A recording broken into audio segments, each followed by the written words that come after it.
Olivia Ashworth was 34 years old when her husband of 3 years poured champagne over her shoulder at the Ashworth Grand Hotel's annual gala. And the 600 executives watching had no idea they were witnessing the last night of his career. She stood there, champagne running down her midnight blue gown, dripping onto the white marble floor, 7 months pregnant, while Caleb Morrison, Vice President of Strategic Development at Meridian Consolidated, laughed with his mistress and performed for the crowd like a man who had already won.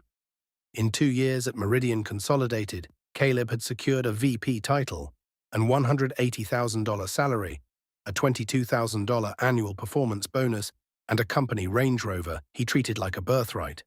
He had corner office access, senior partner relationships, and a senior VP promotion he was certain would be announced by the end of the month. He had built what looked like an empire. He had built it on his wife's foundation without ever once looking down. "Sorry, this is the house help," Caleb said, turning back to the group like she was furniture. "She sometimes forgets where she is." The laughter moved through the crowd. Senior partners, board members, investment contacts Caleb had spent 2 years cultivating. They all watched the pregnant woman in the midnight blue gown absorb the humiliation without flinching. They all registered the detail, the woman who didn't belong in this room full of power and money and 8-figure decisions. What none of them knew, what Caleb had been too busy performing success to notice, was that the hotel they were standing in belonged to Olivia's father. The company Caleb collected his $180,000 paycheck from belonged to Olivia's father. The senior VP promotion Caleb was expecting at the end of the month, her father controlled it.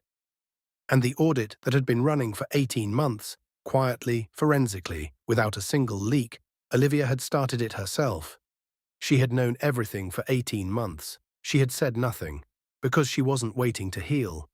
She was waiting for him to finish signing his own confession. And tonight, he just did. But Olivia wasn't ready to show him that yet. Not here. Olivia didn't come from nothing. She just let Caleb believe she did. Her mother had raised her alone.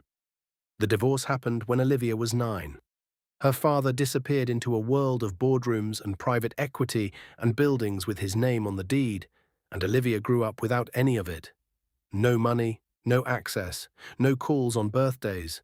What she had was her mother, and her mother was enough. So when Caleb Morrison proposed with a ring that stretched his credit at a restaurant he couldn't quite afford, Olivia said yes. Not because she needed saving, because she believed him. That was her only mistake. From the beginning, the Morrison family treated Olivia like a woman Caleb had settled for. Patricia, his mother, never used her name correctly. Always Livia. Casual, clipped, a half degree of dismissal wrapped in a smile. Olivia corrected her once, gently.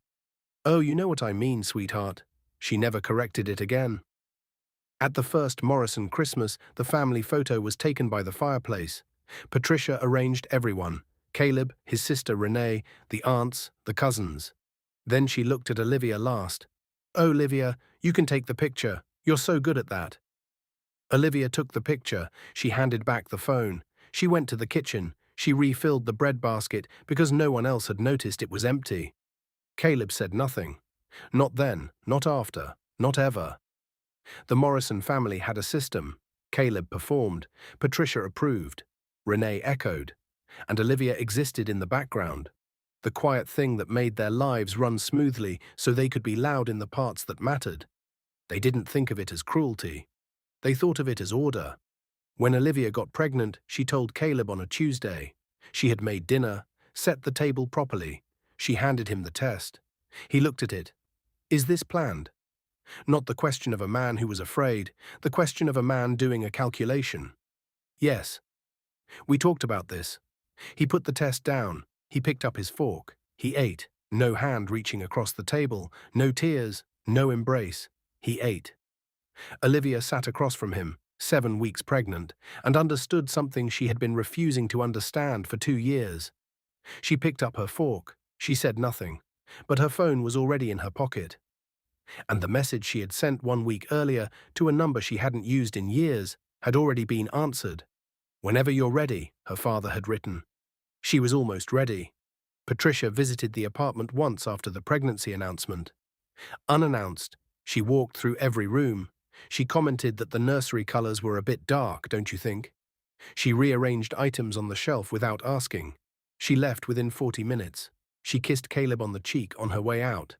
She did not touch Olivia. Renee sent a text the same day. Congrats, I guess. Hope it's a boy for Caleb's sake, loyal. Caleb showed Olivia the text. He was laughing. She's just joking. Olivia nodded. She was counting. The baby shower was proposed by Olivia's closest friend, a woman named Dana who had known her since college. Dana called Patricia to coordinate because Caleb had asked her to run it by his mother first. Patricia declined. She told Dana, word for word, "We Morrison women don't really do showers. We think they're a bit desperate, if I'm honest. But you do what you like." Dana reported it back to Olivia, every word. Olivia thanked her, told her not to worry. That night she sat alone in the nursery, in the dark colors Patricia had criticized, and put her hand on her stomach. She made a decision. She called her father. His name was Edward Ashworth, founder, majority shareholder.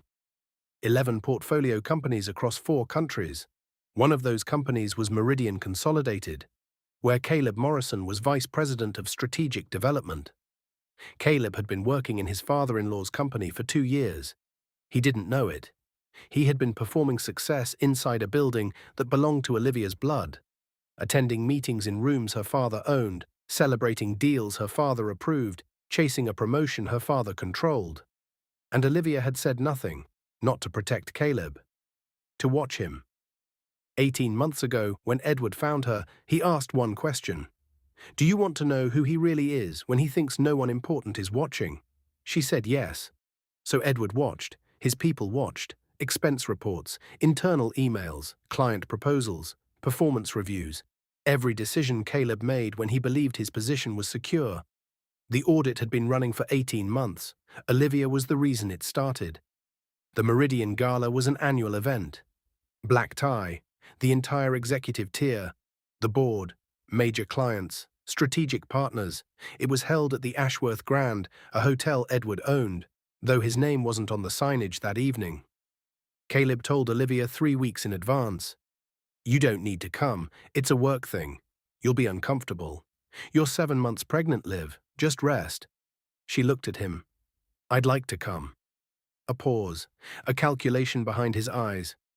"Fine, but don't expect me to babysit you all evening. I have people to talk to." She nodded. She already had an outfit. The night of the gala. Olivia stood in front of the mirror. 7 months pregnant. Midnight blue gown, structured, elegant. Her mother's pearl earrings. She looked like exactly what she was. A woman who had survived more than anyone in that room would guess. Caleb came out of the bathroom in his tuxedo. He looked at her once. "You should have worn something looser. You look big." He walked past her. She picked up her clutch. She followed him to the car. He was on his phone the entire drive. He did not look at her once.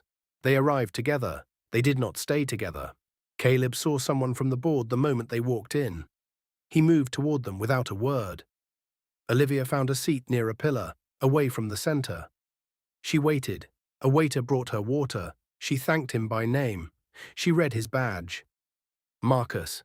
He blinked. Nobody had done that all evening. For 40 minutes, Olivia sat alone at a gala her father owned, carrying her husband's child, while her husband worked the room 20 feet away. The debt was accumulating. Then the doors opened. She came in wearing red. Her name was Simone. Caleb saw her from across the room. His entire body changed.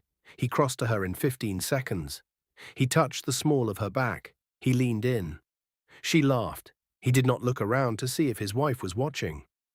Olivia watched. She set down her water glass. She placed one hand on her stomach. Then she folded her hands in her lap. She was still counting. For the next hour, Caleb and Simone moved through the room together. He introduced her to partners, to board members, to a subsidiary CEO named Gerald, a man Olivia knew personally from 3 private dinners with her father. Gerald shook Simone's hand. He had no idea who she was. He had no idea who Olivia was either. That was the last night that would ever be true. Patricia arrived at 9 with Renee. They found Caleb first, embraced him, laughed. Then Patricia located Olivia sitting alone by the pillar. She said, loud enough for the small cluster around her to hear. "Oh, she actually came. Poor thing, she looks exhausted." Renee glanced over. "She looks like she's waiting for a bus." They both laughed. Olivia did not hear the exact words. She saw the laughter. She saw where their eyes went. She was counting. At 9:47, Caleb had been drinking. Not heavily, but enough. The kind of drinking that removes the thin layer of restraint a man maintains when he still cares about appearances. He was standing near the champagne display. Simone on one side, two senior partners on the other. He was performing. Loud, expansive. Olivia walked toward him, not to cause a scene. She was going to say goodnight. The baby had been pressing on her ribs for an hour. She touched his arm. He turned. For 1 second, something moved across his face. Not guilt, not embarrassment. Calculation. He had an audience. He had Simone. He had the partners watching. He had Patricia 15 feet away. He made a choice.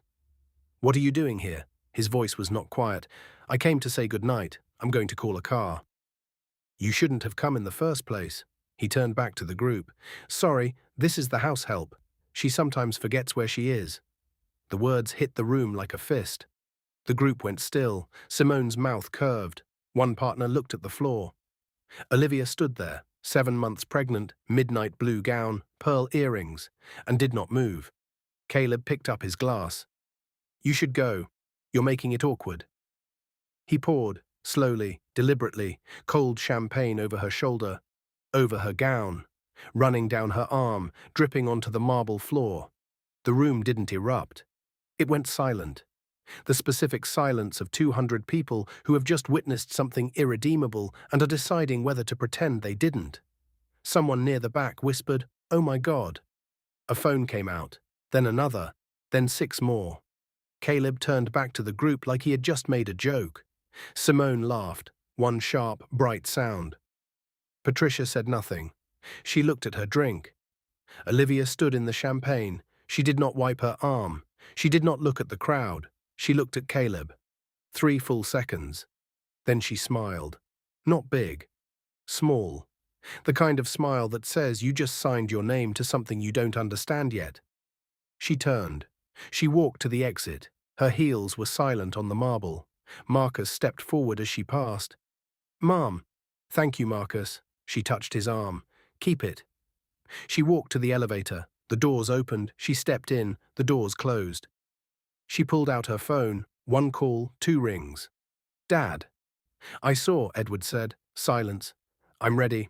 "I know, Monday. I'll handle the rest." She put the phone in her clutch. She looked at herself in the mirrored elevator walls, champagne on her gown, hand on her stomach, completely still. The lobby doors opened. She walked out of her father's hotel into the night. She did not look back. The video was already uploading. The video had 200,000 views before Caleb woke up Sunday morning. He came downstairs loose. Comfortable, reaching for coffee. The posture of a man who believes last night was a private matter. Olivia was already at the kitchen table, dressed, tea in front of her, hands folded. He looked at her. "You left early." "I was tired." He poured his coffee. "You embarrassed me, standing there making it awkward." She said nothing. He picked up his phone. The coffee mug stopped halfway to his mouth. 200,000 views. His face clear as a courtroom photograph. The pour, the smile, the words, "house help," captioned by 11 separate accounts within the first 2 hours. "This is nothing," he said. "It'll die down." Olivia picked up her tea. "I'm sure it will," she said. She went upstairs. She called Dana. "I saw the video," Dana said immediately. "I know." "Olivia, what are you going to do?" "What I've been doing." A pause. "Watching." Dana was quiet for a long moment. She had known Olivia for 12 years. She knew that tone. "How much does he actually have?" Dana asked. "Nothing he didn't receive from me," Olivia said. Dana exhaled slowly. "Call me when it's done." "I will." Sunday afternoon, the partners who had laughed at the gala were no longer laughing. 2 sent carefully worded messages. "Optics are a bit unfortunate, Caleb." One didn't respond to his follow-up text at all. He called Patricia. Her advice was immediate. "Tell people it was a misunderstanding. Say she's been emotional with the pregnancy. Put it on the hormones. People will understand." Caleb nodded like this was wisdom. He posted nothing. He waited for it to fade. It did not fade. By Sunday evening, 580,000 views. The comments had located his LinkedIn. Simone's LinkedIn. The firm name. Meridian Consolidated VP pours drink on pregnant wife at company gala. The story was writing itself. In an office with no public address, in a building that didn't appear on any company directory, Edward Ashworth sat across from his head of legal. Her name was Claire Voss. She had a folder in front of her, 18 months thick. "Is it complete?" Edward asked. "Everything," Claire said. "Expense fraud going back 14 months. Misrepresentation in 2 client proposals. The public conduct clause is airtight. The video alone is grounds. The rest is insurance." Edward closed the folder. "Monday, 8 o'clock. I want the board assembled before he arrives." And his access? "Revoke it at 7:59. Sunday night. Caleb sat in his home office. 3 statements drafted, 3 deleted. His personal lawyer had called, carefully worded, "Avoid making statements until the dust settles." He went to bed at 1 in the morning. Olivia appeared to be asleep. He didn't touch her, didn't say goodnight. He turned off the light. In the dark, Olivia's eyes were open. She was thinking about one question her father had asked her 3 weeks ago. "When it's over, what do you want?" She had answered without hesitation. Not his money, not his title, not his name removed from anything. "I want him to stand in the exact room where he humiliated me. And I want him to understand what I was." Edward had nodded slowly. "Then that's what we'll build." This is the part most people miss. Before she called her father, before she said, "I'm ready," before any of it, she gave him one exit. Saturday night. 43 seconds after the elevator doors closed. One message. Private, no witnesses. "Come home tonight. Leave her there. Come home and we end this quietly. No lawyers, no press, no board.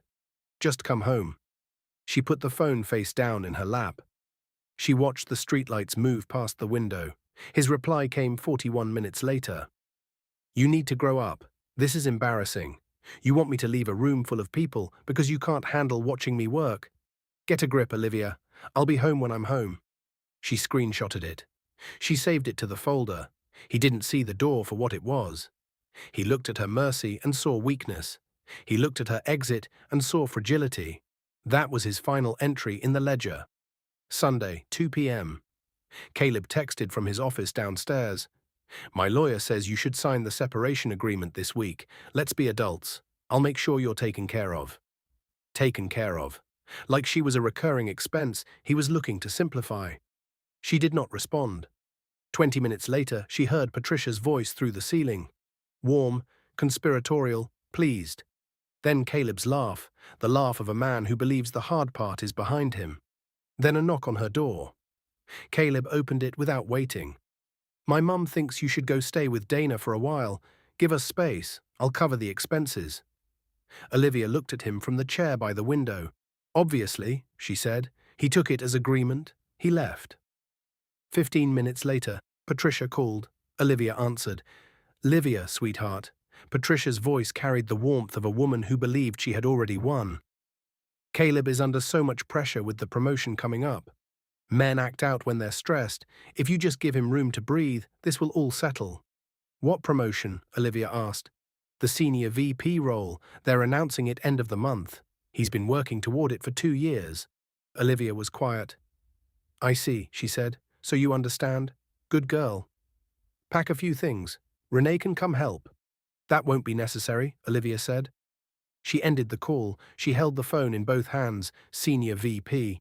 Caleb had been working toward a promotion in her father's company while pouring champagne on her in public. The promotion he was expecting on the 30th. The announcement scheduled for Monday. The irony didn't make her angry. It made her precise. Sunday night, 11 p.m. One final message. She typed slowly, deliberately. "Caleb, this is the last time I will say this. Call Edward Ashworth's office tomorrow morning. Request a private meeting. Tell them your wife asked you to. They will know what it means. Do this, and I will ask my father to let you resign with your reputation intact. Don't, and Monday morning will be the last morning you walk into that building as an employee." She read it twice. She sent it. She set the phone on the nightstand. His reply came in 4 minutes. Who is Edward Ashworth? And why would I call some random person because my unstable pregnant wife told me to? I don't know what game you think you're playing, but get some sleep. You're not thinking clearly. Then, 30 seconds later, a second message. Stop texting me tonight. I have an early morning. Big week. She picked up both screenshots. She added them to the folder. She turned off the light. She slept, the way a woman sleeps when everything is already decided and all that remains is the morning. Big week. He had no idea. Monday, 5 a.m. Olivia was already awake. She made tea. She sat at the kitchen table, same chair, same posture as the morning before. But this morning she was wearing something different. A structured jacket over a maternity dress. Simple, precise. Her mother's pearl earrings, hair pulled back clean. She looked like what she was about to become. At 6 a.m. she left the house. Caleb was still asleep. He woke at 7, showered, dressed. He stood in front of the mirror knotting his tie, the posture of a man preparing for a big week. He checked his phone. The video was at 1.2 million views. He put the phone face down. He ate standing at the counter. He grabbed his keys. He drove to Meridian Consolidated. He pulled into the underground garage at 7:54. He walked to the security panel. He pressed his keycard to the reader. The light stayed red. He tried again. Red. He looked around. The security desk was staffed by a man he had never bothered to learn the name of. He walked over. There's something wrong with my card. The man looked at his screen, looked at Caleb, looked at his screen again. Mr. Morrison, your access has been suspended pending an executive review. I've been asked to direct you to the 41st floor. Someone will meet you at the elevator. Caleb stared at him, suspended. The man said nothing more. Caleb straightened his tie. He told himself it was an administrative error, a system glitch, something IT would fix in 20 minutes. He rode the elevator to the lobby. He took the executive lift to the 40th floor. The doors opened. Claire Voss was waiting. She was not smiling. Mr. Morrison, follow me, please. The 41st floor was different this morning. Every office door was closed. The assistant's desk was empty. The hallway was silent in a way that felt deliberate. The silence of people who have been told to stay out of the corridor. Claire stopped outside the corner office. The door was closed.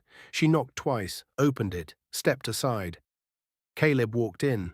The room was full. 6 senior partners lined the far wall, arms crossed, faces blank. A woman from HR sat at the side table with a folder open in front of her. A man Caleb didn't recognize stood near the window. Grey suit, silver watch, the specific stillness of a man who has never needed to perform authority because he simply has it. Caleb scanned the room. He looked at the chair behind the mahogany desk. It was empty. He exhaled.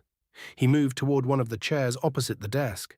Claire's voice stopped him. Please stand, Mr. Morrison. He turned. She was already closing the door. The room waited. Then, from the private entrance at the far side of the office, the door opened.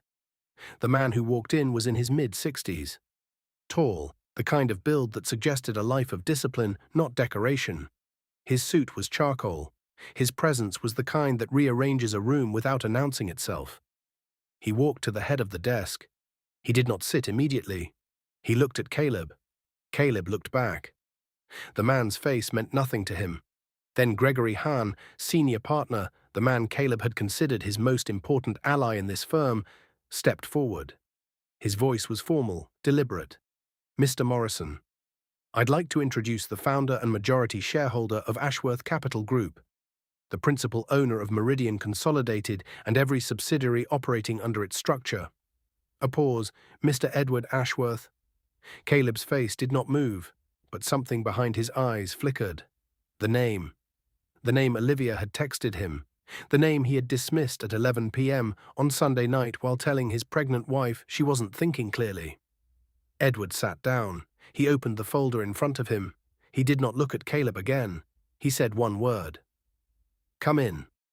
The private door opened a second time. Olivia walked in.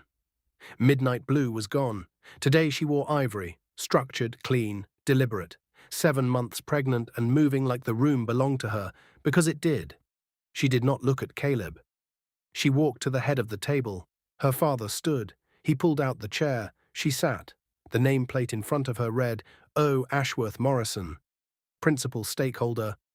The room was completely silent. Caleb's mouth opened. No sound came out. His legs did not buckle. But they wanted to. He reached for the back of the nearest chair. His knuckles went white. One senior partner looked at the floor. Gregory Hahn looked at the wall. The woman from HR looked at her folder. Nobody looked at Caleb. Nobody needed to. Then Simone walked past the glass partition in the hallway outside. She was being escorted by two members of building security. A box in her arms. The contents of her desk. She did not look up as she passed. Her face was the face of a woman who had just been told something that rearranged the last 18 months of her life into a shape she could not look at directly. Caleb saw her through the glass. He watched her disappear around the corner. He turned back to the room. Olivia was watching him. She had not looked away once. Edward spoke first. Mr. Morrison, you have been an employee of Meridian Consolidated for 2 years, 4 months, and 11 days. In that time, you have held the title of Vice President of Strategic Development. You have drawn a salary, benefits, and an annual performance bonus from this firm. He turned a page. In that same period, you have filed 14 expense reports containing fraudulent charges totaling $34,000. You have misrepresented client data in 2 major proposals. Proposals that, had they been executed, would have exposed this firm to significant legal liability. You have conducted a personal relationship with a junior employee in direct violation of your conduct agreement. He turned another page, and on Saturday evening, at a firm-sponsored event, in front of witnesses and on camera, you physically assaulted your wife, who is my daughter, who is carrying my grandchild, on the premises of a hotel I own. He closed the folder. He looked at Caleb for the first time since sitting down. You called her the house help. Silence. The room held its breath. Edward leaned back. She built this house. Caleb's voice came out thin. I didn't know. I never knew she was... Olivia raised one hand. He stopped. She did not raise her voice. She did not lean forward. She sat exactly as she had sat at the kitchen table on Sunday morning, composed, still, certain. When she spoke, it landed like a gavel. You didn't know because you never asked. You saw a quiet woman and decided that was all I was. You saw my mother's apartment and felt generous. You saw my last name and felt safe. She let that sit. You built your entire career inside my father's company. You chased a promotion my father controlled. You celebrated deals my father approved. Another pause. And on Saturday night, in my father's hotel, you poured a drink on me and told a room full of witnesses that I was the help. She looked at him the way a judge looks at a verdict she has already written. I gave you one exit. You called me unstable. Silence. That was your choice, Caleb. Everything that happens in this room is the result of that choice. Claire Voss stepped forward. Mr. Morrison, your termination is effective as of 7:59 this morning, which is when your access was revoked. Your title, salary, and all associated benefits cease immediately. Your company vehicle is being collected from the garage as we speak. Your firm-issued devices have been remotely wiped and will be collected before you leave the building today. She opened her own folder. The $34,000 in fraudulent expenses will be recovered in full. You will receive an invoice within 24 hours. Failure to pay within 30 days will result in civil litigation. She turned a page. The signing bonus paid upon your hire, $15,000, is recoverable under Clause 8.2 of your employment agreement. Termination for cause within a 5-year window triggers full repayment. You will receive a separate invoice. She turned another page. Your termination has been reported to the Industry Conduct Database. Any firm conducting a standard background check will see one entry. Terminated for cause, fraud, moral conduct violation. She closed the folder. You are blacklisted, Mr. Morrison. Caleb's voice was barely a voice now. The marriage, we have a prenuptial. Claire did not look up. The prenuptial agreement was drafted by Ashworth Legal. It was reviewed by Ashworth Legal. Every clause in that document was written to protect one party. She looked at him. It was not you. Gregory Hahn stepped forward. His voice was quiet, almost gentle, the voice of a man delivering news he takes no pleasure in. Caleb, the board met at 6 a.m. this morning. Your name was removed from every active project. Your client relationships have been reassigned. Your assistant has been moved to another team. He paused. The senior VP announcement, the one scheduled for end of month, has been filled internally. Another pause. You were never on the shortlist. Caleb stood in the center of the room. No title, no access card, no vehicle in the garage, no promotion coming, no prenuptial protection, no legal ground, no allies. Every person in this room was looking at something that wasn't him. He looked at Olivia. She was looking at him. Not with anger, not with satisfaction, with the specific clarity of a woman who has been counting for a very long time and has just reached zero. He said the only thing left to say. I didn't know who you were. Olivia held his gaze. I know. A pause that lasted longer than it should have. That was always the problem. Edward pressed a button on the desk. The door opened. 2 members of building security stepped in. You have 10 minutes to clear anything personal from your workspace, Edward said. Security will escort you. You will not return to this building after today. You will not contact anyone at this firm. You will not contact my daughter directly. All communication goes through counsel. He opened the next file on his desk. He was already working. He did not look up again. The guards moved to either side of Caleb. Caleb's legs found the floor. He moved toward the door. He stopped once, looked back at Olivia. She had already turned to speak quietly with Claire. She did not look up. The door closed. The walk from the 40th floor to the 12th took 4 minutes. It felt longer. The executive lift opened onto the main floor, morning rush. Associates, paralegals, analysts, the full population of a company mid-morning. Someone saw him first, then someone else. Then the corridor did what corridors do when something has already been decided. It went quiet. Marcus, the same Marcus Olivia had thanked by name at the gala, was pushing a cart near the elevator bank. He saw Caleb. He said nothing. He simply stepped aside. That was worse than anything else. His office had already been partially cleared. His computer, gone. His firm phone, on the desk with a note from IT device, recovered per Executive Directive 7:59 a.m.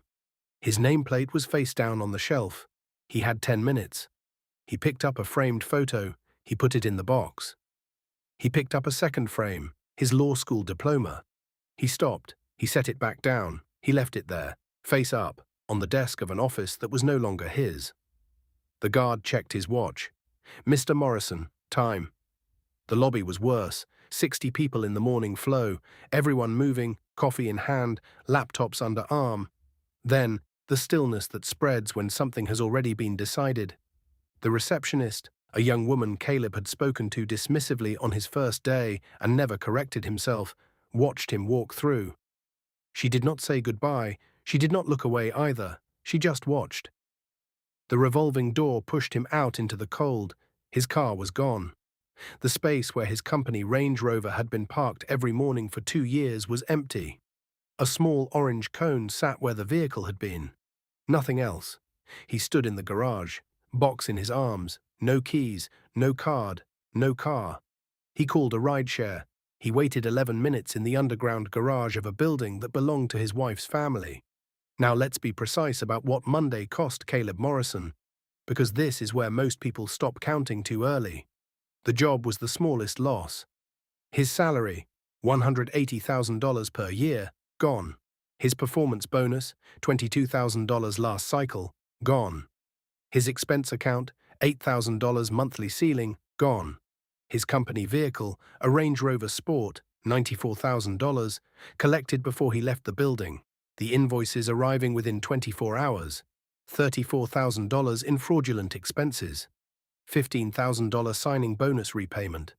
Total immediate liability, $49,000. Due in 30 days.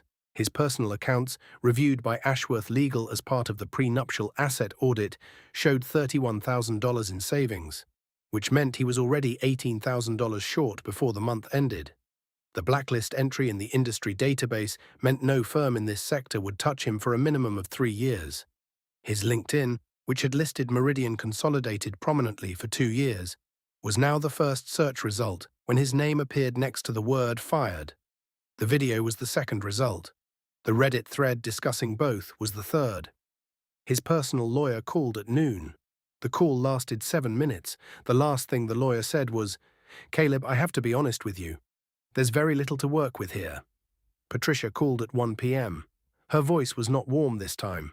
"What did you do, Caleb? What did you actually do?" He didn't answer. "You told me it was under control. You told me the video would blow over. You told me she had nothing." He said nothing. "Her father owns the company. He owns the building. He owns the hotel from Saturday night." Silence. "You poured a drink on the daughter of the man who owned your career." Patricia's voice dropped to something he had never heard from her before, something cold and final. "Fix this, whatever it costs. Fix this. Because if this comes back on this family..." He hung up. The divorce filing arrived on Wednesday. Ashworth Legal moved fast. The document was 47 pages. Every clause was airtight. Every asset had been pre-categorized. The apartment, in Olivia's name, a detail Caleb had never examined closely, was hers. The joint account, $14,000, frozen pending audit. His personal savings, subject to expense fraud recovery first. He was left with a box of personal items, a law school diploma he had abandoned, and a rideshare account. His lawyer called again Thursday. 4 minutes. "Caleb, there is no play here. The document is clean." "I'm sorry." Renee stopped returning his calls by Thursday evening. Patricia sent one text on Friday. "I spoke to a lawyer. There's nothing I can do for you. Sort yourself out." He read it 3 times. He put the phone face down on the kitchen counter of an apartment he had 72 hours left in. The eviction notice had arrived that morning. The apartment lease, also in Olivia's name, had been formally transferred. His name removed, his residency terminated. 72 hours to vacate. He had nowhere to go. He called a friend from college. Voicemail. He called another. Same. The video had 4.3 million views by Friday. Every person he might have called had seen it. Everyone who might have offered a couch had done the math on what that association would cost them. He was alone in a way that had nothing to do with an empty room. Month 2. He moved into a studio on the east side, the kind of building his old self would have driven past without seeing. He took a position at a small regional firm, not law, not strategy, administrative, $19 an hour. The hiring manager had not recognized his name. That was the only reason he got the interview. His bar application was flagged for review. The conduct violation at Meridian. The fraud finding, character and fitness committee. Timeline, 6 to 18 months. He sat in the studio at night and opened LinkedIn out of habit. Then closed it. His profile had been viewed 6,000 times in the past 30 days. 0 messages. Month 3. He drove past the Ashworth Grand on a Tuesday evening. He found himself parked across the street, engine running, looking at the entrance. A black car pulled up. Olivia stepped out, 8.5 months pregnant. A coat the color of winter. One hand resting on her stomach, her face composed and focused. A doorman held the door. She thanked him by name. She walked inside without looking across the street. She had no idea he was there. He sat in the car for a long time. He thought about a dinner 3 years ago, a booth with ripped vinyl. He had proposed with a ring that stretched his credit and meant it entirely. He thought about what he had done with everything she had trusted him with. He drove away. Month 4, the baby was born on a Thursday. He found out through a mutual contact, a woman who mentioned it carefully, watching his face. "A girl," the woman said. "She's healthy. Olivia's doing well." He nodded. He went home. He sat in the studio with the lights off for 2 hours. He had a daughter he would meet through a schedule arranged by lawyers.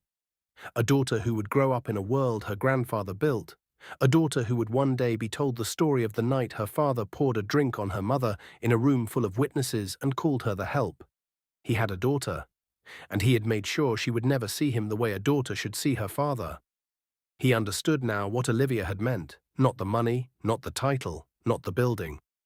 The thing he had thrown away was her. 6 months later, he sat in the studio apartment on a Tuesday night. Administrative work spread across a folding table. His phone buzzed. LinkedIn notification.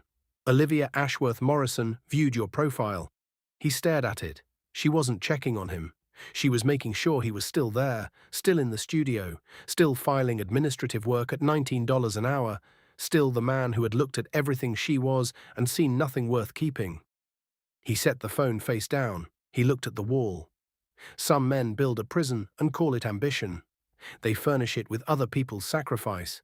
They perform success in rooms they didn't build, chase titles they didn't earn, and discard the people who carried them there the moment they believe they no longer need carrying. Caleb Morrison had done all of that. And the sentence wasn't the blacklist.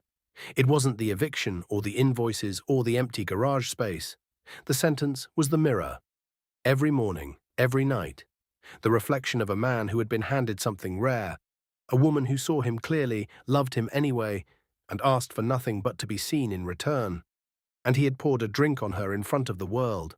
6 months later. Olivia. She was in her father's office. Late afternoon light across the city. Her daughter, 6 weeks old, asleep in the bassinet beside the desk. Edward sat across from her, reviewing the quarterly report. He looked up. She was watching the city. "Are you okay?" he asked. She looked at her daughter. "I'm exactly where I'm supposed to be," she said. The city moved outside the glass. The building hummed with the business of a company she now helped lead. Her daughter breathed the slow, even breath of a child who has no idea yet what her mother survived to bring her here. Olivia was not angry. She was not bitter. She was not looking back across the street at a studio on the east side. She was already looking forward. Some women endure, some women escape. Olivia Ashworth Morrison had done neither. She had audited, she had documented, she had offered mercy exactly once. And when pride refused it, she had simply allowed the truth to arrive on schedule. She had never raised her voice. She had never needed to. The foundation doesn't need to announce itself, it just holds until the people standing on it prove they were never worth the wait. And that is the ledger. Closed, balanced, final. So tell me, was Olivia wrong to stay silent for 18 months? Should she have confronted Caleb earlier, or did the silence make the truth more devastating? Drop your answer in the comments. Because here is what I know, the people who say she waited too long have never had to build a case alone while carrying someone else's child. The people who say she was too ruthless have never been called the help in their own father's house. And the people who say nothing, they're the ones who already know which side of this story they would have been on. Subscribe if you believe the most powerful thing a woman can do is let a man fully reveal himself before she responds. And remember, the house was always hers. He just forgot to ask whose name was on the deed. We're building something here, a collection of people who appreciate stories like this. Every subscription moves us closer to 10,000 subscribers. Your name on that subscriber list matters. Will you be on it when we hit the goal?